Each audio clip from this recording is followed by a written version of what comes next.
Welcome to The Incredible Messenger, a blend of real-world stories, expert insights, and proven strategies that keep our families, communities, and cities safe and healthy.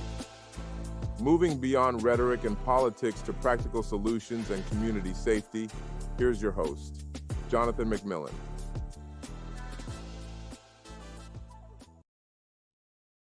What is going on, everyone? We are back. I'm Jonathan McMillan, the host of the Credible Messenger podcast.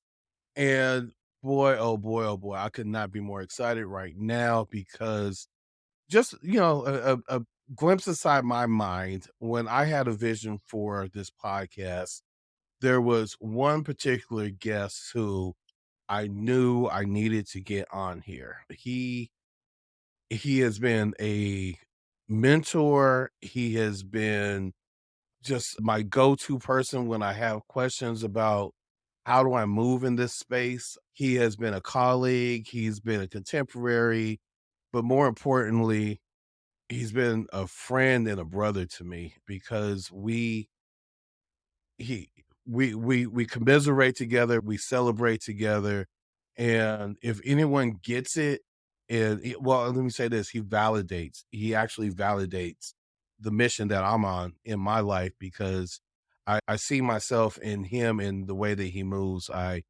just respect and I love him for all of that. So I had to have him on the show. He is the director of an organization doing incredible work called Cities United. I don't want to put labels on him that limit the breadth of who he is, and a bio wouldn't do him justice. I'm introducing him like I would introduce you if we were in person. Just, yeah, this is my guy. So let me stop rambling and bring on my brother, Anthony Smith. What's going on? What's good, Jonathan? Thanks for the intro and thanks for having me on this. What I know is going to be a powerful show and podcast for our field, not just because I'm on it, but I think all the other folks you're going to interview, folks need to get a good insight into what the work is and who does it. And I think this is a great way to do that. So I appreciate you for having me, but also appreciate your vision for pulling this together, bruh. So excited to be with you, man. Man, thank you. Thank you. Thank you. I just did a slight adjustment to my set. I don't know if you probably haven't seen the set before, but I just got a new collection to my set here. I know you would appreciate it being from Kentucky. So for those of you Is who that are just Ali? listening to this, it is Ali. It is it's 2 action figures. Nice. Yeah, Mattel has put out in Did a not know that. partnership with the WWE. Mattel put out 2 action figures. So one of them is Ali he's in his trunks in the fighter pose. And then he's also was facing the camera. He was a referee, a guest referee in one of the um, WrestleManias one year. And so they commemorated a action figure of him dressed as a referee. And I haven't Nice. even taken it out the box. The box is so dope. I just have it up here. Yeah, for them now. Yeah, go ahead, Yeah, keep going. I'll send you the link. I'll send you the All link. right, I I'll send you the appreciate link. it. Yes, sir. So yeah, everybody's like, well, why are you talking about Ali? Well, first off, because Ali's dope. Secondly, because you are from Ali's hometown of Absolutely. Kentucky, Louisville, Louisville, Kentucky. Yes, Louisville. yes. I learned how Yes, to sir. say it correctly from you, Louisville. And the work you're doing is the home base is there in Louisville, Yep. but this is a national wide effort. Can you tell people a little bit about yourself? Who is Anthony Smith? What does Anthony Smith do? And yeah, how do you do it? I won't even go to Hmm. the why yet. What is it? Who is Anthony? What do you do? And how do you go about doing it? That's a good question and a powerful question. But yeah, professionally, I'm the executive director for Cities United, which is the national movement, our national network of cities that includes local elected officials, young people, community-based partners, all who are focused on creating a comprehensive public safety strategy or plan to not only Mhm. reduce the homicide rate of young Black men and boys, but to create better outcomes for them and their families, right? So we really are looking at how we help cities create a holistic plan that not only looks to how we interrupt the violence that our young people are experiencing, our young Black men and boys are experiencing, but how do we create pathways and opportunities for them and their families to have better outcomes? So we do that all across the country. Have been doing it in partnership. I started in 2011 under the leadership of Mayor Nutter, former mayor of Philadelphia, Dr. Bell, who's the president and CEO of Casey Family Programs, Mitch Landrew from New Orleans, Sean Dove from the Campaign for Black Male Achievement. So all these folks came together and was really trying to create a space where mayors and their teams and their communities could come together to really think about this urgent need, this public health crisis that we have been dealing with for decades. Of how do we stop our young folks from dying in the streets, and how do we create better outcomes? So I get to do that all day. I get to do that with an amazing team of folks, young Black folks from across the country who are helping us help cities think about this work, right? So that's the day job. That's the profession. Personally, I'm just a guy on the mission to live out his purpose. And part of that purpose is this work that I get to do on a day to day, but also been married for 26 years, just celebrate 26-year anniversary, raised 3 boys. The youngest is 25, oldest will be 36 in November, which is wild. The middle child's Wow. 33, and have a grandbaby. But also in Louisville, Kentucky, my mom is here, my 2 sisters and my brother, tons of nieces and nephews.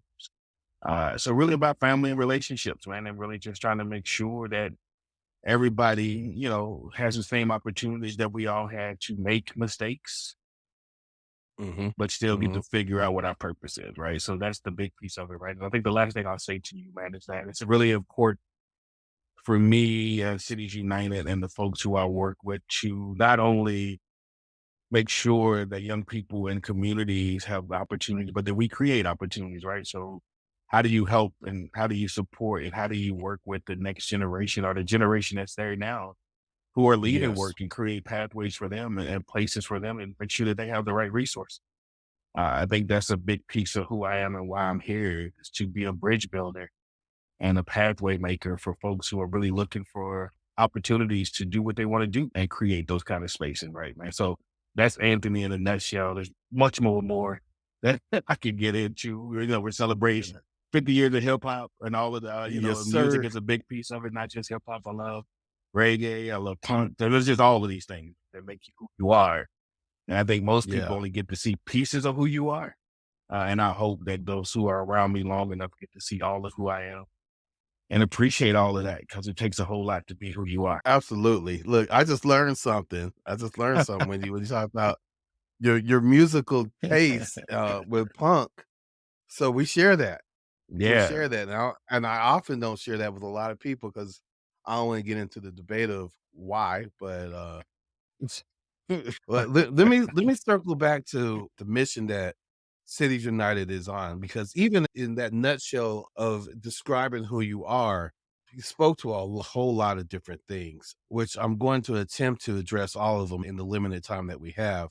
Absolutely. But first off, with working with mayors and city leaders, you have to be able to get them to understand and commit to what the issue is. And I know when you say looking to improve outcomes for Black boys, Black males and Mhm. Black boys, we live in an inherently racist system, right? How do you get people to have the political will to act on what I consider to be explicitly and unapologetically focus on Black males? Yeah. So I think, part of it is every city, every mayor tell you, every elected official, not just mayors, every local elected official or any official will tell you one of their number one jobs is to keep the public safe, right? They know that that's part of what they got to do. And what we're trying to help them do is say, yes, you do have to keep the public safe, but that doesn't mean you arrest everybody. And that doesn't mean you have just law and order. That means you actually look at what the prevention and intervention strategies are, right? So if you look at your data and if you're a data driven mayor the way you say you are, then you understand that when you're talking about community violence, those who's most impacted by it is going to be young Black men and boys. Mhm. And if you want something different and you really want to drive those numbers down, then I need you to think about alternatives or a more comprehensive strategy when you think about public safety. That includes community violence intervention strategies that we know it work. That includes even more upstream work. If you really get into this, it means you got to make sure that these young Black men and boys stay in school. You got to make sure that they have access to jobs. You got to make sure that they have affordable and safe housing. So if I can get you to understand that you have a public health crisis that does not just include, that is not going to be addressed just by law enforcement, then we can get you to think about a bigger strategy, right? We know at the end of the day that what we're trying to help cities build as a strategy to create better outcomes for young Black men and boys, where we got to start with the issue at hand. And that's too many of them are being harmed by guns. And if you care about your public safety, then you got to have a different strategy, right? So if I'm a data-driven mayor, I look at my data, I see who's most impacted, I see what neighborhoods they live in.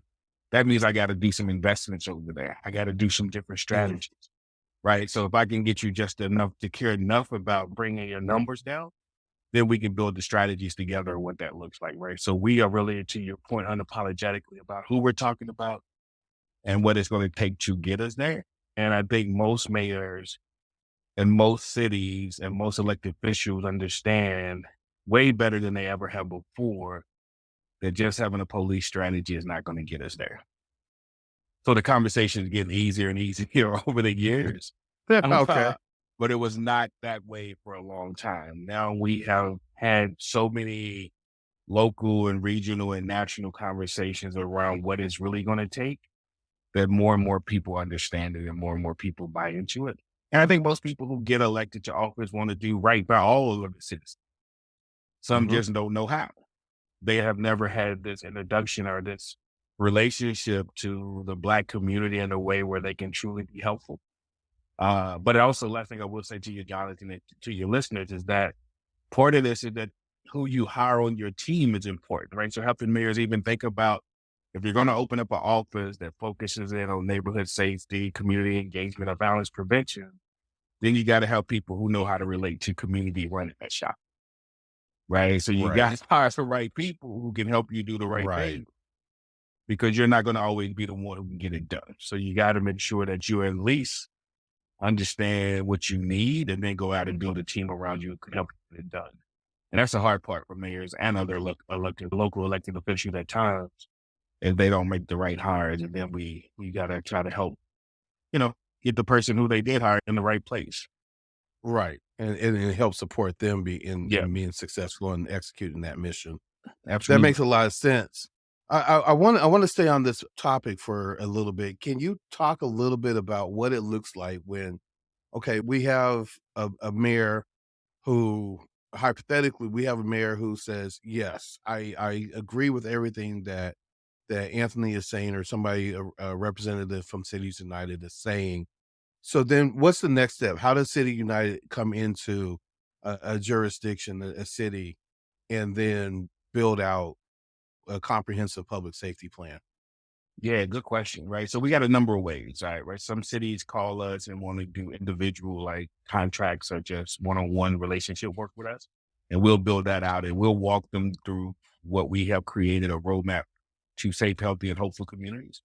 And it's a planning tool that we walk cities through that really take you from the pre-planning stage of who needs to be at the table with you. What kind of environment do you need to be putting in place to make this planning process successful? Right? Like, who needs to be at the table? What data are we going to be looking at? What's our commitment to the work? So really helping the mayor and their team and the city make a commitment to say, hey, this is what we're going to do. And we say, who needs to be at your table? We're not just talking about the folks who work inside of city government. We're talking about community-based partners, your philanthropy partners. We're talking about the families who have been directly impacted by violence, whether they have been a perpetrator, a victim, or a witness, need to be at the table. So really helping them think about who needs to be at the table and what the table needs to look like and build like. Then you start going into the planning stages, right? Thinking about really what goals are we going to set? And when we're talking about a Right. comprehensive public safety plan, we're asking folks to look into the future, 5 to 10 years down the road. What will our city look like for those who are most at risk of being impacted by community violence, right? So being clear that we're building out a strategy to identify, to engage, and to support those who are most impacted by community violence, right? So making sure that everybody knows what they're coming to the table for, right? They're coming to the table to do these things and build out this strategy for this group of folks. So the strategy walks you through pre-planning. It walks you through the idea of how they did construct the multi-year plan. Then we start talking about implementation, right? Because, we've been in this work for a long time. Everybody can put together a pretty plan. Now, how do you implement that? And then how do you sustain it? And how do you Right. evaluate it, right? So we put together this whole strategy to help you walk through that process.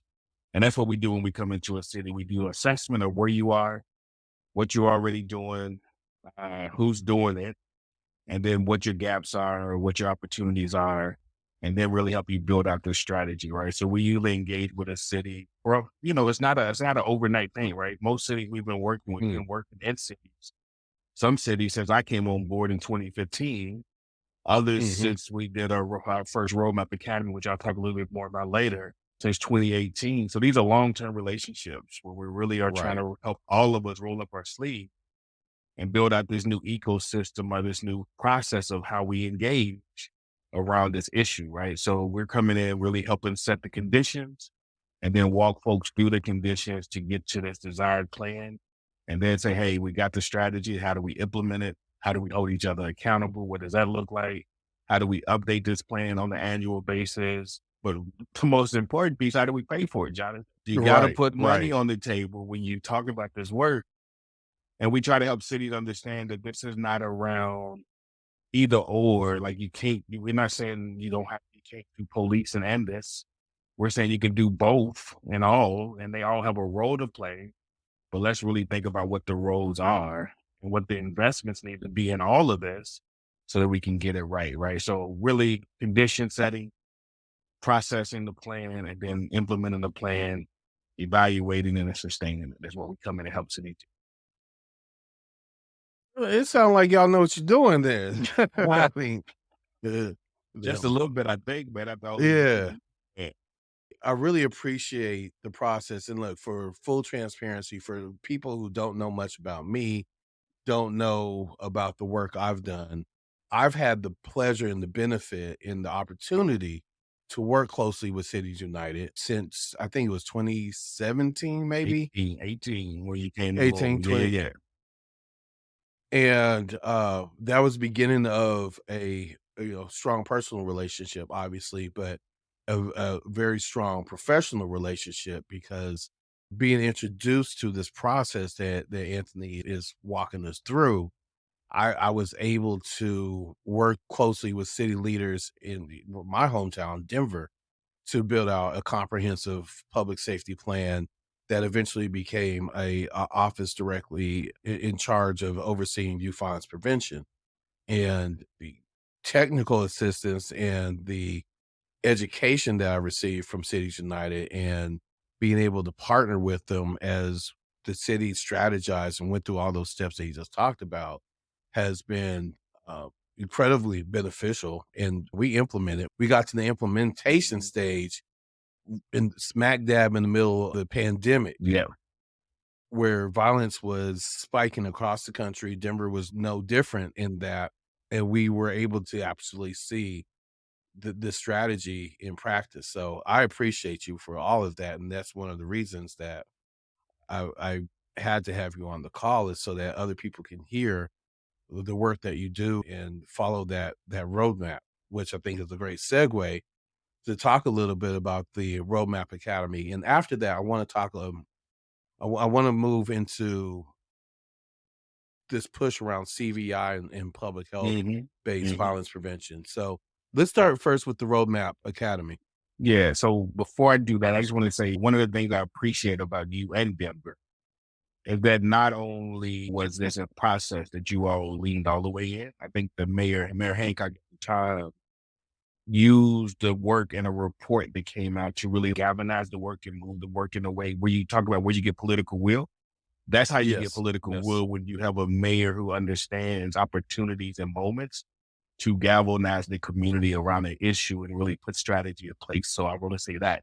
And another beautiful thing is that, although Jonathan is no longer there and has moved on to where he's working now and doing other things, there's still that office. They have updated the plan. There's still this focus on the work, even under a new mayor, right? So the goal is always to make sure that the work stays no matter what the transitions happen, right? So even though Jonathan's great and done amazing stuff, we don't want the work to stop when Jonathan leaves.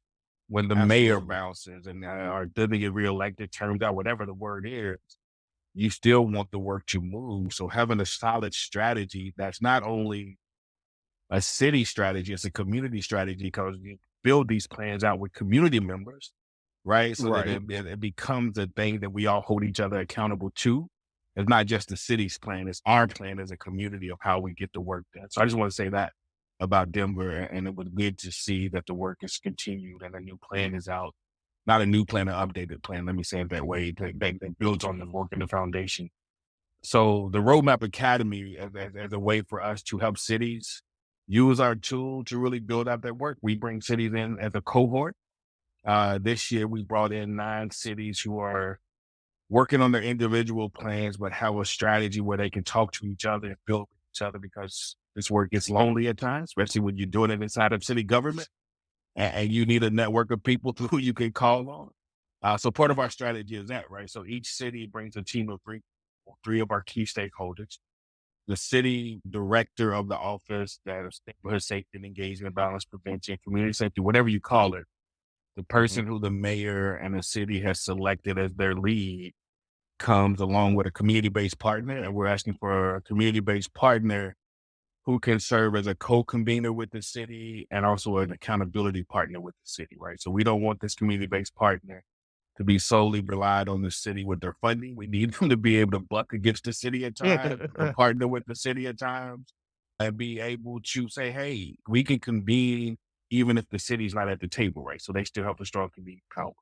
And then a young leader 18 to 24, and I'll be real clear, young Black leader 18 to 24, no matter what their gender identity is, we want a young Black leader who can actually be at the table, helping to guide the work, who can bring their peers to the table with them to really help Mhm. move an agenda. So those are the 3 folks who come. We kick it off with a boot camp or a week-long immersion here in Louisville, where we bring all the cities together and they walk through the roadmap. They get a good understanding of the roadmap.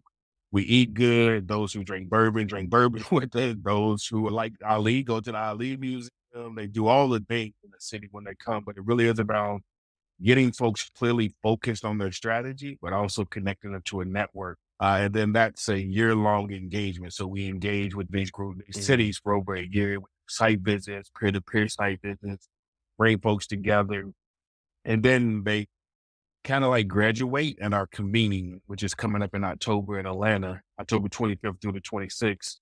They graduate at the convening, and then they're convening, again, another time to highlight and showcase their work. We hope that by the time that folks get to the convening, they'll have some semblance of a plan. Maybe it's their phase 1 Mhm. document that just released their planning document, or it could be the full document. But it's our time to highlight the cities and the work that they have been doing all year long. And then we'll take on a new cohort next year and do the same thing. But the Roadmap Academy really has become a go-to place for cities to really come in and hone their strategy, build out their strategy, and really build out a strategy to engage the rest of their community around how we develop these I know I had a blast during my time. You know, this probably would be the only time I don't tell that story about the hardships I had getting to Louisville, and while there, that may come on another outtakes or behind the scenes. I'll share that story. Um, well, yeah, and so of course I'm intimately familiar with the Roadmap Academy plans. and the wraparound services and the convening. Oh, doing this work for such a long time, you have become one of the, I would say, the premier voices around what CVI, community violence intervention work is, the role that it plays in these comprehensive public safety plans. And now, essentially, since the pandemic, the term community violence Mm. intervention has been in the news cycle, and you've heard the president speak about it. You've heard Kamala Harris speak on it. You've heard a lot of politicians speak on community violence intervention and funding available. And so now I'd say more people are considering it, maybe investing in it. Can you talk for those who are curious or maybe don't even know what the hell I'm talking about? Can you talk about what CVI, community violence intervention, is? Yeah, good question, and I'm glad you're raising this. And I just want to be clear that see you understand CPI, support CPI, and values it as a big piece of it, as a vital piece of the comprehensive public safety plan. But we don't do training around it. We have partners who we know who are experts at what it means to train folks on this work because it is very technical, it's very skilled, it's very it's not everybody can do, right? There's all of us can be credible Right. messengers in our field and in our work and how we talk about things, but all of us can't be these credible messengers who go in Right. community to do community violence intervention work, right? So community violence intervention work, again, is about credible messengers. It's a skill set of folks who know how to navigate communities. And these are the folks who know how to identify, engage, support those who are most at risk of being impacted by gun violence, right? These are the folks who know the shooters, know the would-be shooters, and know how to get in and diffuse situation. These are folks who put their lives on the line every day to make sure that those folks who are beefing with each other find alternatives not to shoot at each other, right? So when you think about CBI, you think about community violence intervention work, you're thinking about outreach workers who know how to engage and employ a set of skills to get to Jonathan, who might be at risk because of who Jonathan knows, who Jonathan hangs out with, and the activities that Jonathan is a part of that puts him in Mhm. harm's way. So you got outreach workers who do that work, who understand how to diffuse. They got conflict resolution skills and know how to do that work. Mhm. But then you actually have those who do the intervention work directly, who we call on to say, hey, Anthony and Jonathan's beefing and it's going to be hot. We need you in the streets to get to those two, to help Anthony give Jonathan a pass, figure out whatever the process is, to make sure that they both get to go home today. Right. So there's different. And then you have the hospital-based intervention strategy where Jonathan presents at the hospital with a wound, a shooting wound. There's somebody working on the bedside with Jonathan. There's somebody in the waiting room who's doing the de-escalation and the diffusion. So there's no retaliation. There's somebody in the streets who is working the system to make sure those who shot are not out to shoot anymore and putting the guns down. But in the hospital-based strategy, you're really helping folks put together a life plan, right? And they get a coach, they get somebody who's working alongside Right. of them, who's helping them and their family create a strategy and a plan. So Jonathan and our Anthony does not come back to the hospital again. They don't go back out and shoot nobody else. But again, community violence intervention workers are people who really have a key set of skills of diffusion, mediation, conflict resolution, but really knows how to navigate in a system where a lot of us just can't be. And a lot of us don't know Right. how to be, right? So, so there's different models to all of that. And I talked about a couple of them, a number of them. But again, there's a skill set of people that are valuable to our ecosystem to make sure that people are able to stay alive, and then we can squash beefs and keep numbers down. A lot of folks, if you want more information, you can go to a cdiecosystem.org website, and on that, they talk about the different positions that support a CBI ecosystem, that are a part of a CBI ecosystem, give you job descriptions, and then a deeper understanding of who it is. Like, you want folks to know these are frontline workers. These are folks who we all call on that we know keep communities safe. And without them, our numbers would be even greater than what they are in most cities. I greatly appreciate it. As somebody who used to do direct services, and has done everything from the community violence intervention piece, the violence interruption piece, the case management piece. I say this devoid of ego. Man, it's a rough job. It's a tough job. And I won't say it's thankless because, you when you do make that connection and build that relationship with Mm-hmm. the young people who Mm-hmm. you're working with, they're eternally grateful. They're great. Their Yep. families are grateful. Yep. Maybe not in the moment. maybe, maybe not in the moment, but I've talked to a couple of guests so far on the show, and each of them have said uh, there's very few things that feel better than getting a text message from a kid you used to work with 2, 3, 4, 10 years ago saying, "Hey, I just want to check in with you, let you know everything's okay." Or, Mm-hmm. you run into them, they're on their job or whatever it may be. So again, I won't say it's thankless. At the same time, it's rough. It's skilled work. Mm-hmm. Most people think that. I literally heard a city council person say, "Well, you're just getting a bunch of ex gang members. Why do we?" They'll be grateful for a job, Hmm. not recognizing that there is, in Liam Neeson's words, a particular set of skills. Yeah. Well, I mean, there's a And particular set of skills, particular set of attitudes, particular commitment to this. And it's Mhm, just purpose mhm. work. This is what people are built for, right? They went through a lot of shit to be able to do this. And they went through a lot of shit, and the people who we're working with go through a lot of shit because of the systems, right? So again, I don't want to make this about individuals and the people who do the work. We all got to do our parts of Right. this work because we, to your earlier point, have inherent racist systems that create these environments for this type of activity to take place, which then means we got to create a new system to infuse Yeah. and Yeah. defuse it to really get to a place, right? So part of our work is not just this interruption. We've got to do the upstream work and we got to do the systems change work Mhm. so that Jonathan and Anthony and other people who are doing this work don't have to lean in or 10 years down the road, right? If we're Yes. truly talking about change, then this world and this field should have to shift because we've done it so well. In 10 years, we Yes. don't need this whole ecosystem that we have that we need to build right now because we changed the way things operate, right? We don't have so many young men being pushed out of school. We don't have so many families living in poverty. We don't have so many neighborhoods that have been so redlined and disinvested in that we have a different conversation.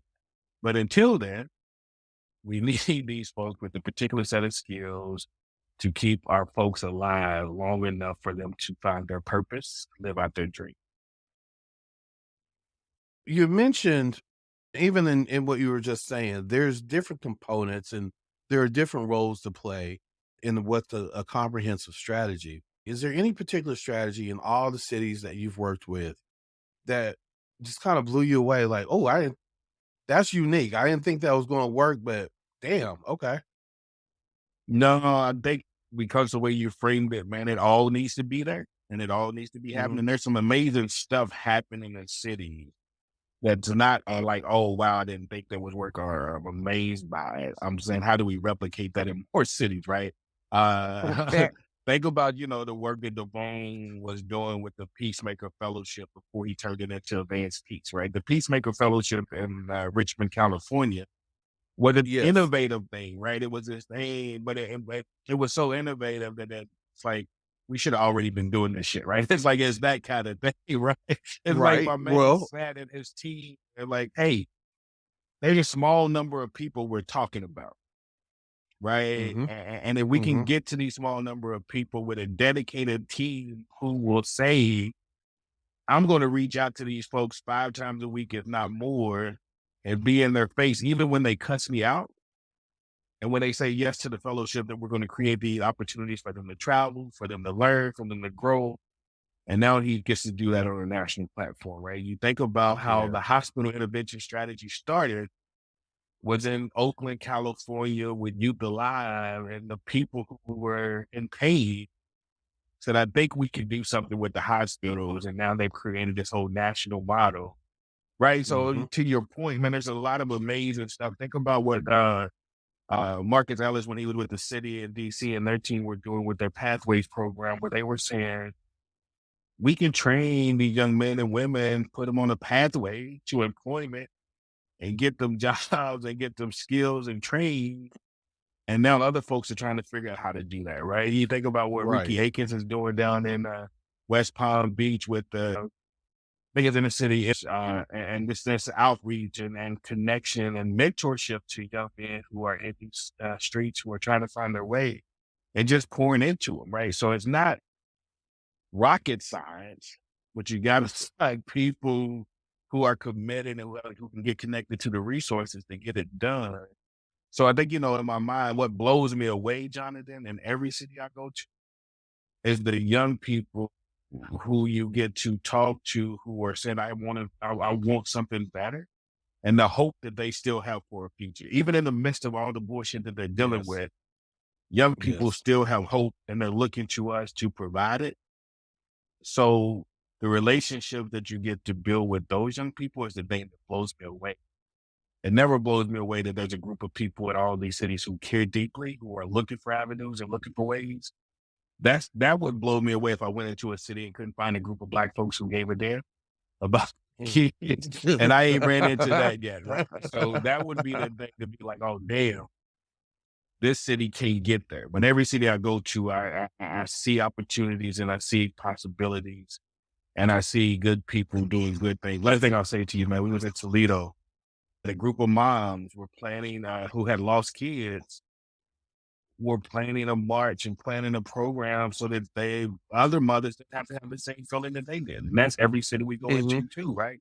And I think when we think about the CVR ecosystem, we forget the survivors at times. We forget the people who are grieving every day for the folks who we're talking about, and the work that they're doing. And they're doing amazing work to support each other, to find avenues for other folks not to go through the same thing.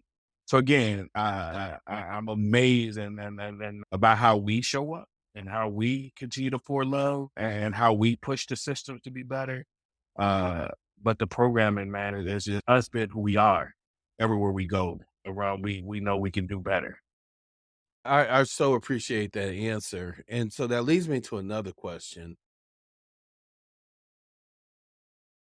We know when it comes to a conversation about gun violence, so many of the organizations that you talked about are what we would tend to call grassroots, right? And oftentimes when you're grassroots, you're scrapping for funding, you're scrapping for resources, and you're scrapping for even sometimes a seat at the table in order to advocate for the work that you're doing, the way that you do the work.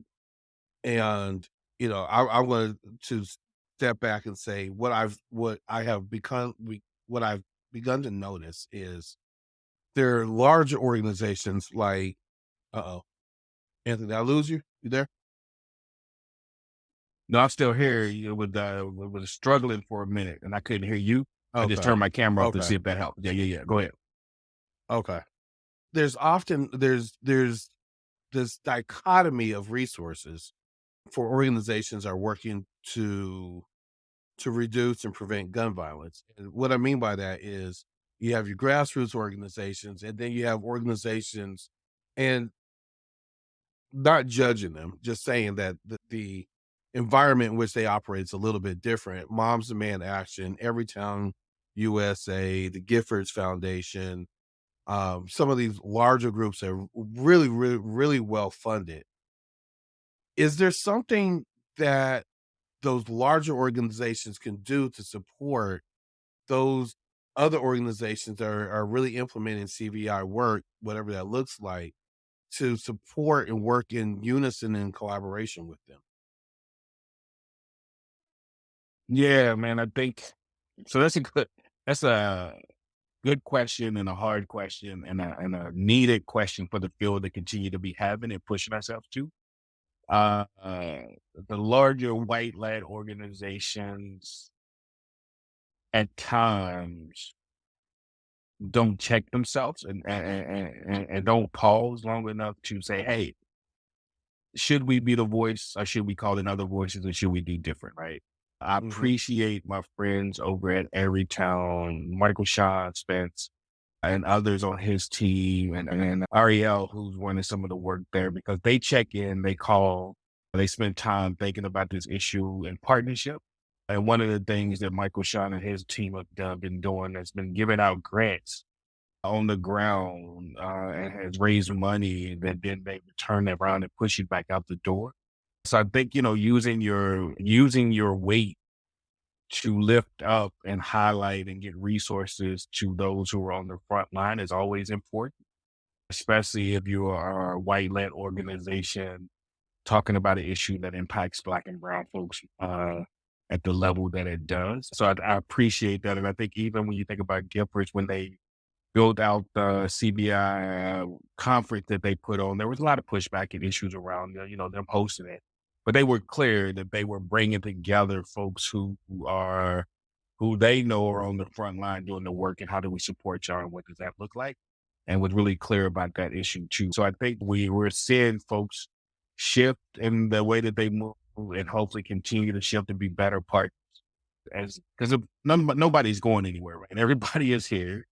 But I think your question is a powerful one. And I think even on the front line, when you think about minds demand, that they need to make sure that they're bringing in more Black and brown minds, and advocating for them to be the leaders more and more.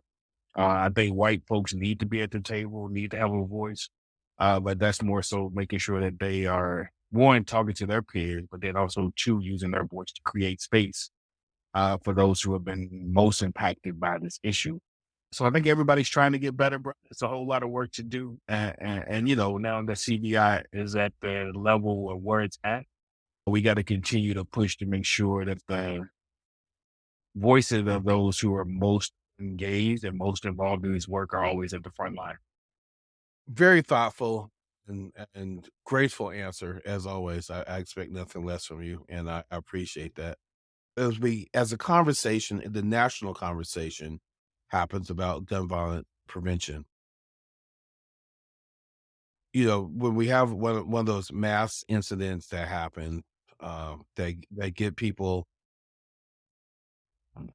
aggravated and agitated about solutions, oftentimes it circles back to the need for mental health support, which I don't disagree, because, there's a recent report within the last few months about, even with our young men, our boys and young men, the suicide rate increasing to, what I think is the worst it's been in 4 decades or something like that. Um, I want to ask this question in a way. What role does mental health services play in CVI work, and how can cities better support those who are doing CVI work to provide mental wellness services? Yeah. Like you, Jonathan, struggle at times to make that the biggest part of the conversation. I think it's a big part of the conversation, but it's not the biggest part of the conversation. I think we've got to start Mhm. thinking about how we create healing processes in our communities and in our systems. Because I think not only are we saying that those who are engaged in and those who are working to reduce community violence need to be supported with their mental health needs, I'm also saying that we need to check the mental health needs of those who service our kids completely, right? When we're talking about those who teach our kids, those who engage our kids, and those who engage in our communities, there's some healing that needs to happen that's part of our mental health, wealth, health being, whatever the conversation is. But Mhm. do we have, as we continue to build out this conversation where we all get better and more at ease with mental health, do we have enough culturally competent folks who are doing the work? Right? When we think about group mental health and group healing and all of that stuff like that. So I think we've got to have a broader conversation that includes mental health, but also talk about healing approaches, healing centered work, and engage in our community in a way where we are no longer causing harm. And because Mhm. it can't just be about, making sure people get what they need. Because if we're going to continue to do the same thing, then we need more and more mental health. So it's like, again, it goes back to some of the upstream work for me. How do we create a space where young folks are experiencing less childhood adversities in the first place Right. so that they can grow Right. healthy and move healthy? And how are we creating healthy communities and cities for our young people to live in healthy environments, right? It ain't just that I grew up in a house that might have not been as healthy, but I'm in a community. I go to school that's not healthy. I'm in places, you know what I'm saying? People are talking about me in ways that make me feel unsafe and unhealthy, Yeah. right? So just me going to a mental health therapist or mental health counselor does not mean my environment is shifted. It means I know how to now navigate a toxic community. So we got to yes, people need mental health services and access to it, but we also got to do some upstream work where we're creating less toxicity for folks to deal with in the first damn place.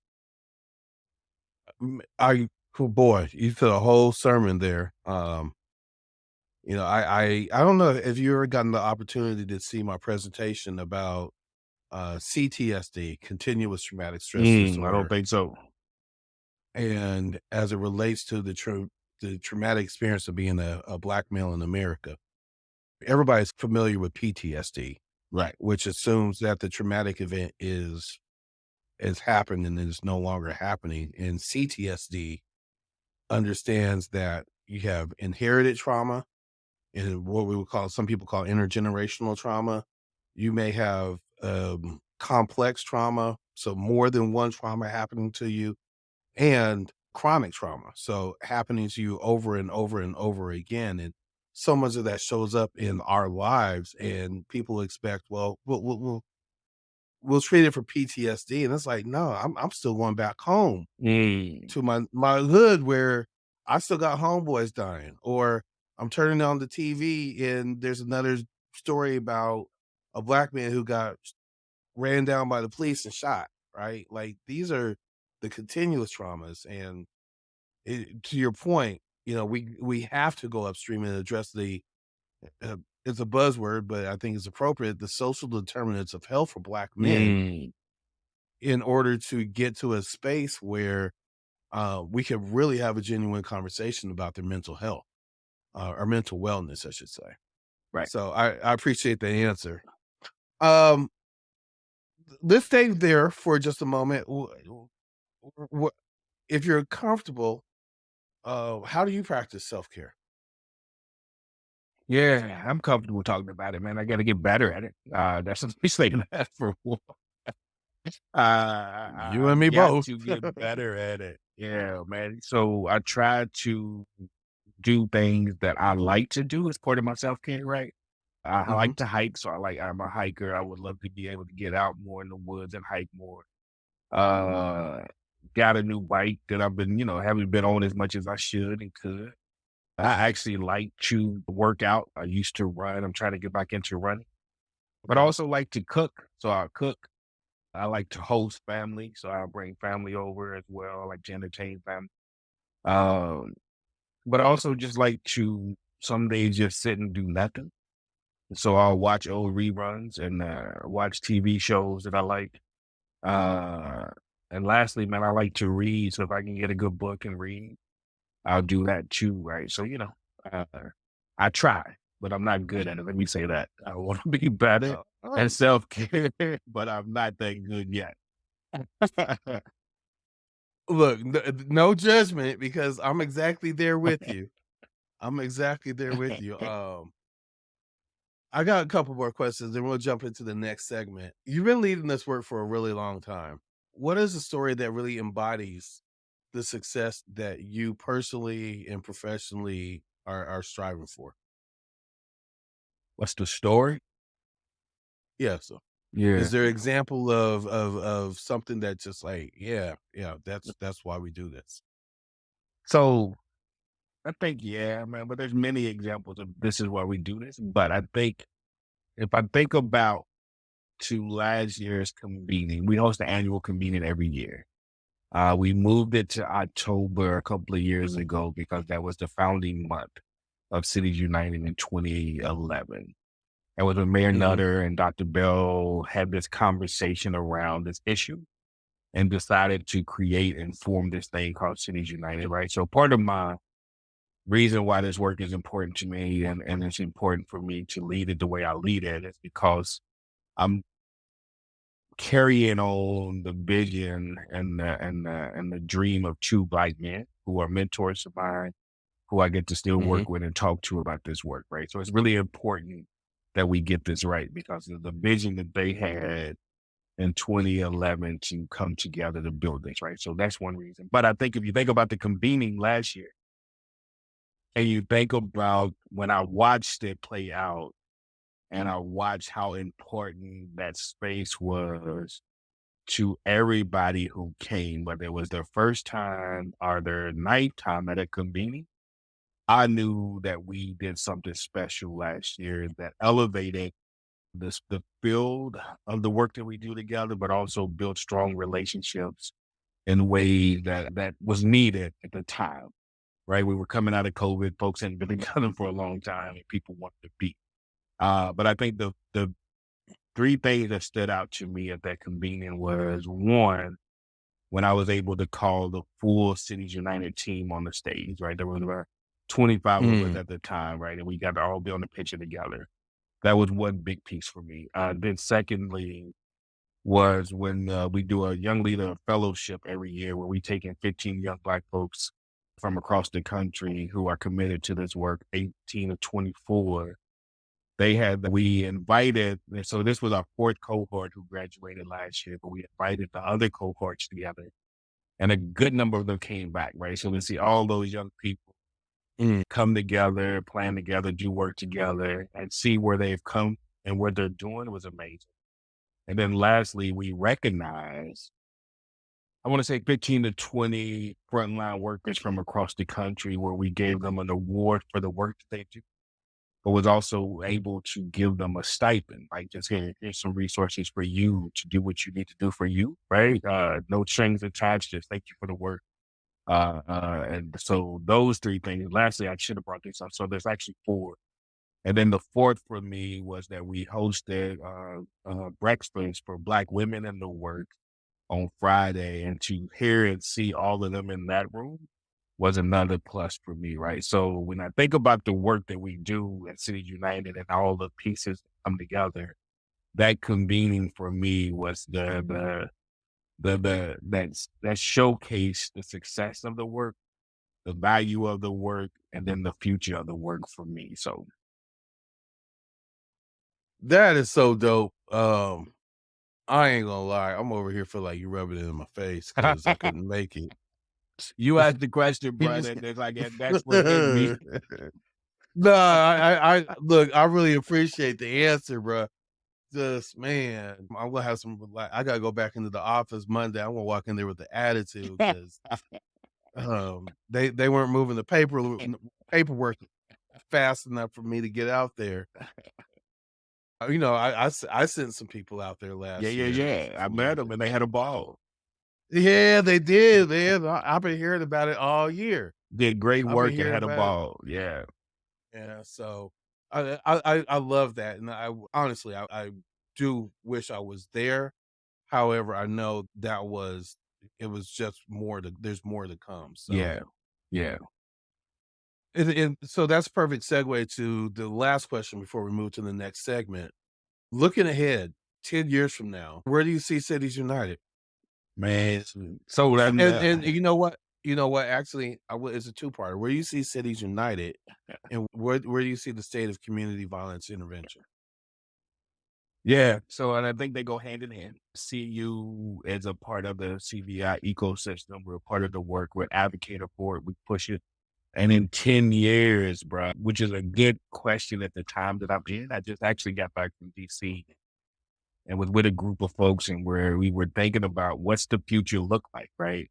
I'm actually going to be at another meeting next month that says, okay, what does 10 years look like? So you're asking the right question that the field is asking itself right now. The CU's always been asking, like, where do we go, right? So our goal was to reduce homicides of young Black men and boys ages 14 to 24 in half by the year 2025.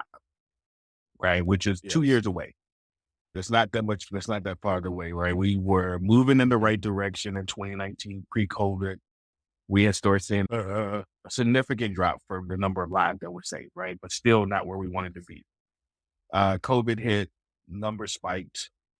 So we're all trying to regain our footing and really understand what the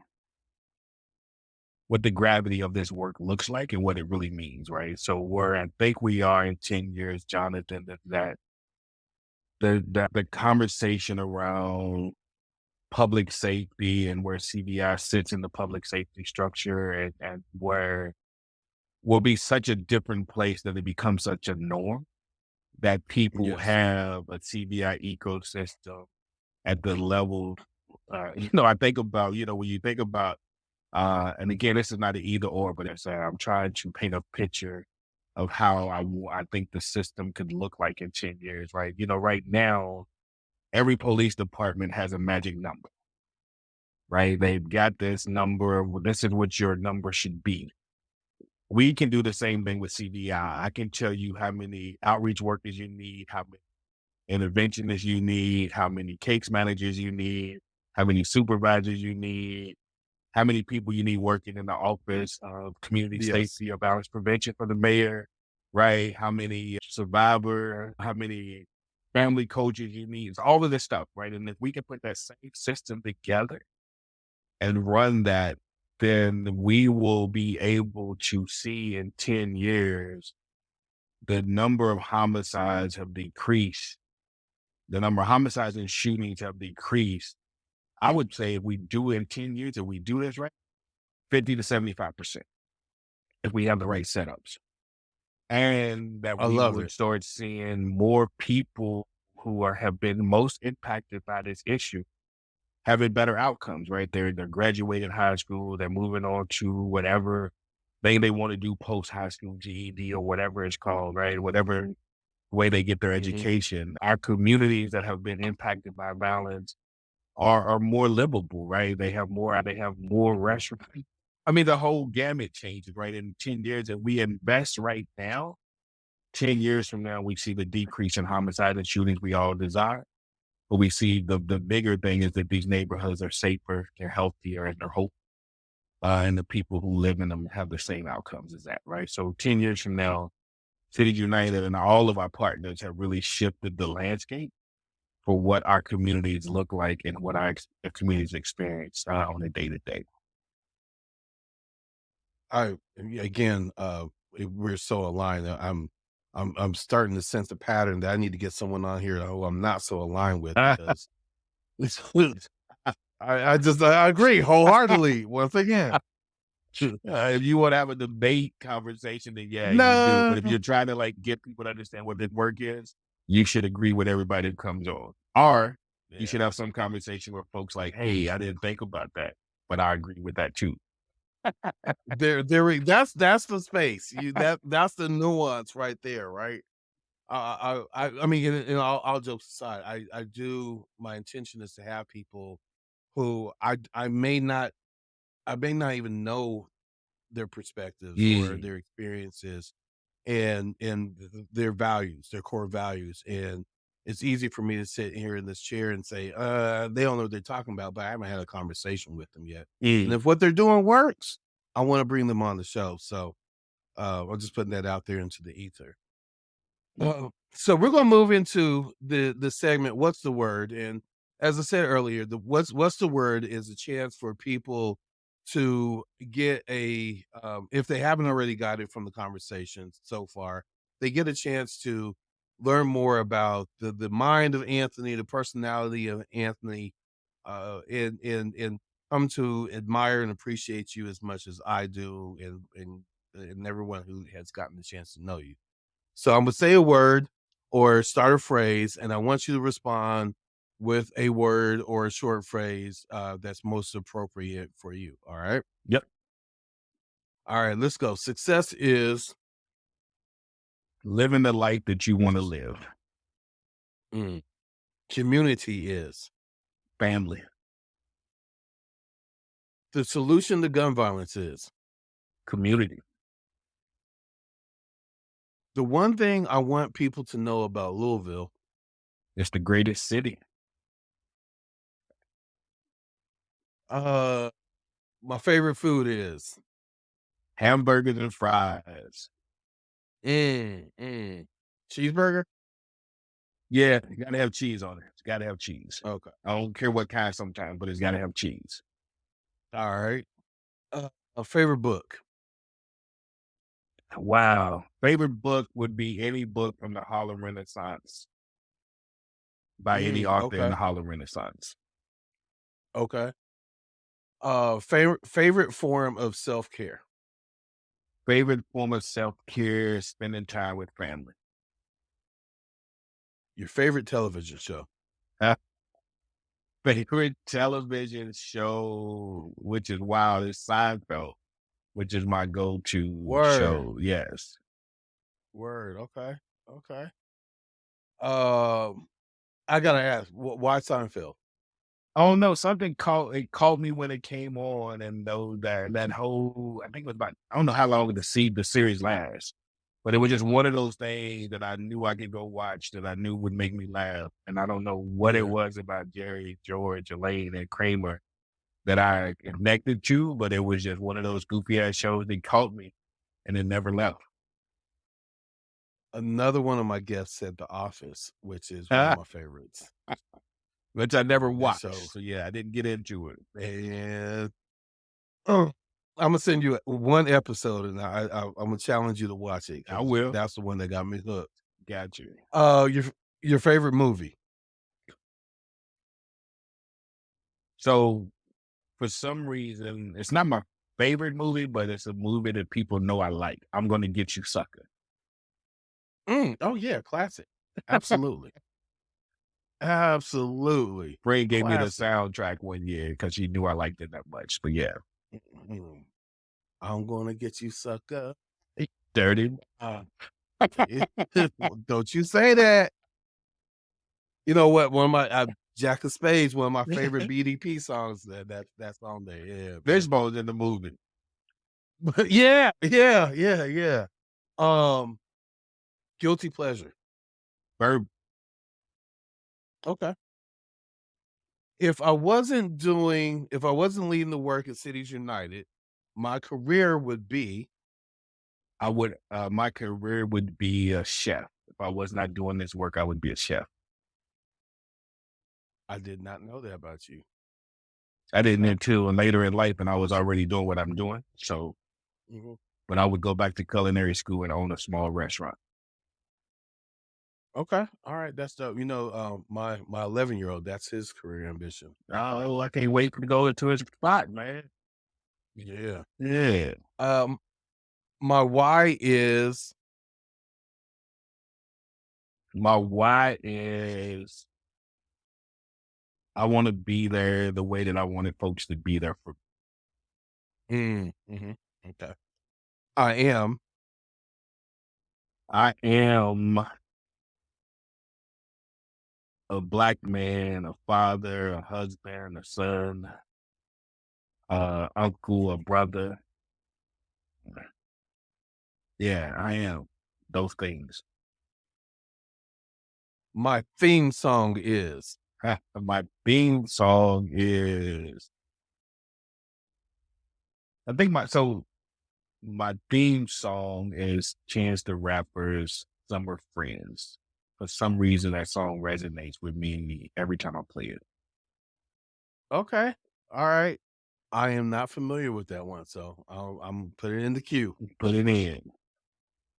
All right. Well, thank you. That was what's the word, man. Love that. Thank you so Love much for that. playing along.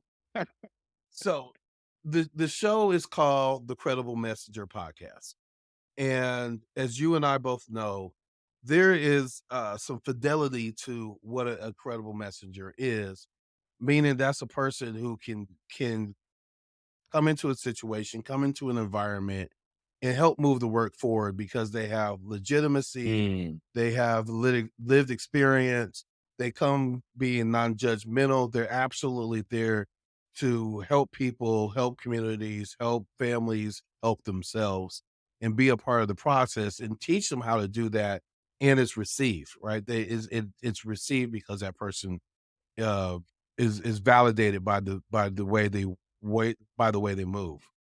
I absolutely see you as a credible messenger, which is the reason why I brought you onto the show, Thank you. and to have this conversation. I admire you. And I value you in so many different ways.